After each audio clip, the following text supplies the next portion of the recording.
Hey guys, nata karon diri sa Bato Biwok, nata sa Liti. Sa obni ko ninyo, tatong tanaw nag-view. Let's go.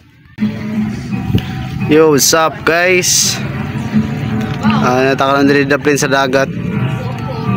Nag-relax. Samtang nag-feel sa kainit sa panahon.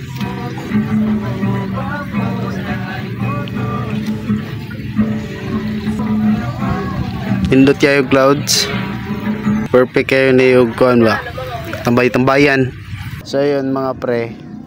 So mga tambay rasad ni Dria. Tambay rasad ba nagpahangin. Kanta-kanta. So kana sila guys, muna yung mga singer. Dria, mga vocalist. Holy Friday everyone. So karon guys, madto ta karon sa Hilongos Liti kay mutanaw sa ilang prosesyon. So karon guys, nata karon diri sa Hilongos Liti kung saan mo makita ang kadaghan kayong tao ngaming parid kauban ang mga imahe ni Kristo ug kauban sa iyang mga disipulo.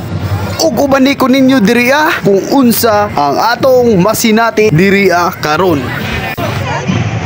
So kaning imahe guys mo ni si San Pedro.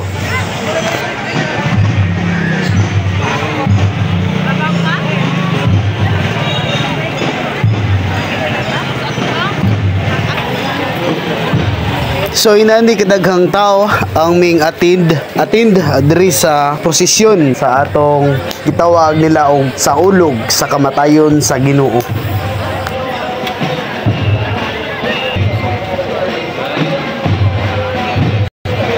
Kani nga imahe guys, mo ni gitawag nila og Last Supper. Naadiri tanan ang mga disipulo sa Ginoo. So ang Ginoo naada nagkaon ug unya kauban niya ang iyang mga disipulo. Uni ang Last Supper imahe rebulto. Grabe kadaghang tao no.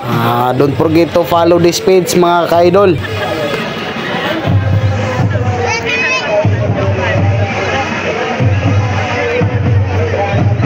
So ayun guys, live dito karon diri sa Hilongos Liti, diri mismo sa lungsod sa Hilongos.